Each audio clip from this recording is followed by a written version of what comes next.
Welcome to a word adventure. Here's a riddle to get started. What sounds the same but means different things when it's something you wear and something you do when you're scared? The answer? Suit. It's a homophone, a word that sounds like another word but has a different meaning. A suit can be a stylish outfit you wear to a meeting, or it could mean to suit yourself when you're feeling frightened. Intriguing, isn't it? Now that your minds are warmed up, let's dive into our list of homophones. First up, we have stationary and stationary. Sound the same, right? But oh, how different they are. Let's dive right into it.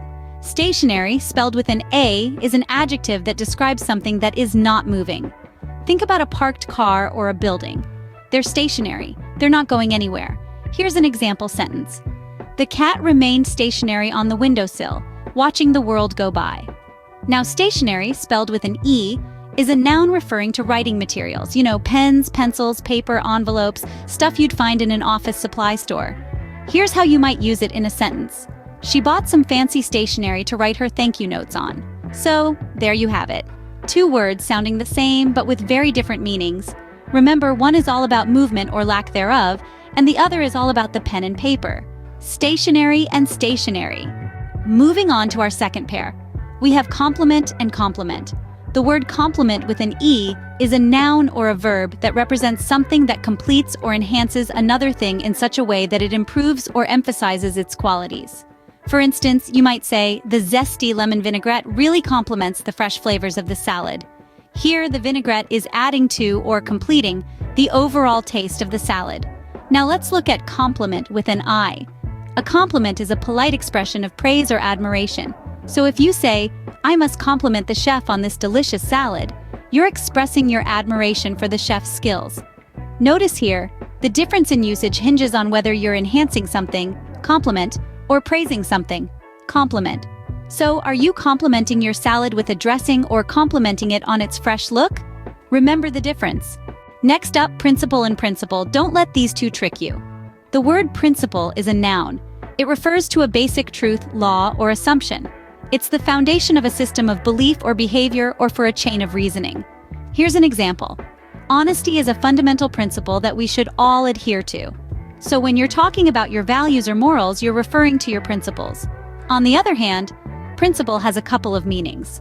As a noun, it often refers to the person with the highest authority in a group or organization. For instance, the principal of the school announced a snow day, but it's also an adjective meaning main or most important. For example, the principal reason for our trip was to visit family. So, remember, while the two may sound similar, their meanings are quite distinct. So, don't confuse the principal of your school with the principles you stand for. Last but not least, dessert and dessert. Sweet and dry, quite the contrast. Let's delve into these two. Starting with dessert, it's a joyous word for many of us. Who doesn't love a delectable slice of chocolate cake or a creamy scoop of ice cream after dinner? Yes, dessert is that sweet course we often enjoy at the end of a meal. Picture this. You're at a fancy restaurant and the waiter asks, "Would you care for some dessert?" Now flip the coin and we have desert. This isn't something you'd want to eat. Desert refers to a barren, often sandy landscape where little precipitation occurs and consequently living conditions are hostile for plant and animal life. Imagine being lost in a vast, seemingly endless desert with not a dessert shop in sight. So there you have it. Dessert, the delightful after-meal treat, and dessert, the arid, dry landscape. Remember, you wouldn't want to eat a desert, but you definitely want some dessert. Now that we've gone through our homophone pairs, how about a fun quiz to test your memory? Let's dive right into our first question. Picture this.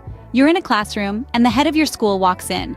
What do you call this person? Is it the principal or the principal? Pause and think about it. Got your answer? Great. The correct answer is the principal. Remember, the principal is your pal. Moving on to question number 2. Imagine you're in a store, and you're buying pens, paper, and envelopes. What are you buying, stationery or stationary? Give it a thought. Ready for the answer? You're buying stationery. Remember, E for envelopes. All right, on to our third question. Picture this. You're at a dinner party, and someone tells you that your outfit adds to the beauty of the evening. Are they giving you a compliment or a compliment? Mull it over. Got it? The correct answer is a compliment. Remember, I for I appreciate your style. And now, for our final question.